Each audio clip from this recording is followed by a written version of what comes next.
ఆ వైకాపాను ఓడించేందుకు ప్రజలు సిద్ధం. ఎన్నికలు రాకముందే యుద్ధరంగం నుంచి జగన్ పారిపోయారు. పులివెందులలో గెలిచి చూపాలి. జగన్ రెడ్డి అర్జునుడు కాదు భస్మాసురుడు.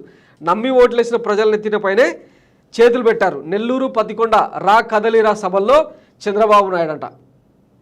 ఇంకా ఈయన ఏం ఇచ్చినా సుప్రభాతం లేక ఉదయం పూట సుప్రభాతం పాడుకుంటాం చూడు అట్లా అక్షరాలకు అందాలనద్ది ఏమంటారు విశ్వసనీయతకు నిలువెత్తు నిదర్శనం అంగిలాగు దొడికితే చంద్రబాబు అన్నట్టు చూపిస్తారనమాట. ఆల్రెడీ 4 దశాబ్దాల చరిత్రలో చంద్రబాబు క్యారెక్టర్ ఏందన్నది ఈ ప్రపంచం చూడలేదా? నిన్న కర్నూలు సభలో సీట్లు ఎట్లా వెలవెలిపోతున్నాయో ఒకసారి చూపిస్తాగండి మీకు.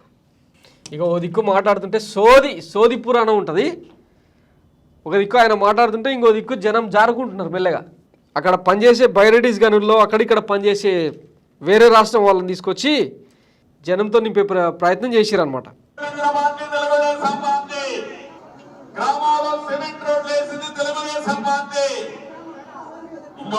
ఎల్ఈడి బల్బులు పెట్టి వెలుగులు తెచ్చిన పార్టీ తెలుగుదేశం పార్టీ.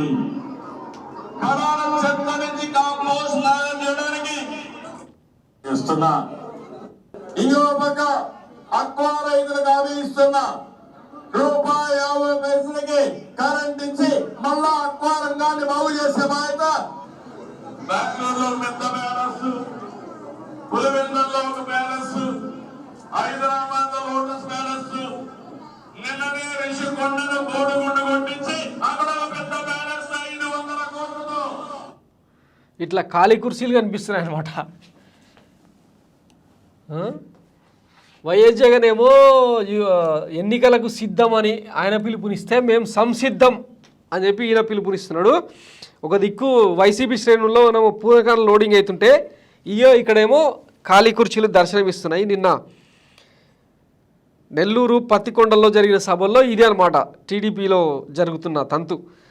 జనరల్గా ఒక సామెత చెప్తారనమాట, కాపురం చేసే కళ కొత్త కోడలు ఇంట్లో కాలు పెట్టప్పుడే తెలుస్తుందని. మొన్న సిద్ధం సభతో సింగివలసలో వైఎస్ జగన్మోహన్ రెడ్డి చేసిన బల ప్రదర్శన దేశవ్యాప్తంగా ఆకర్షించింది. కేవలం వాళ్ళు పార్టీ కార్యకర్తలు ఇంకా జనాన్ని తరలిస్తే ఎట్టుంటుంది అన్నది రేపు రాబోయే రోజుల్లో చూస్తారనమాట.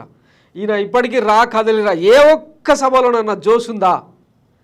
వీళ్ళు పెద్ద పెద్ద గ్రాఫిక్స్ వేసి చూపించడం మినహా ఇదిగో ఎక్కడో షాట్లు తీసుకొచ్చి ఇట్లా వేస్తారనమాట.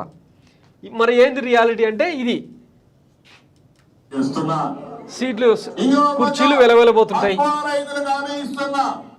ముందు మీరు పొత్తులు ఆ ఎత్తులు ఆ జిత్తులు ఏవో అవన్నీ తెలుసుకున్నాక రండి. వచ్చిన తర్వాత వైఎస్ జగన్మోహన్ రెడ్డి ఢీకొంటారా లేకపోతే ఎవరితో ఒక ముడుస్తారు ఏందన్నది తెలుస్తుంది.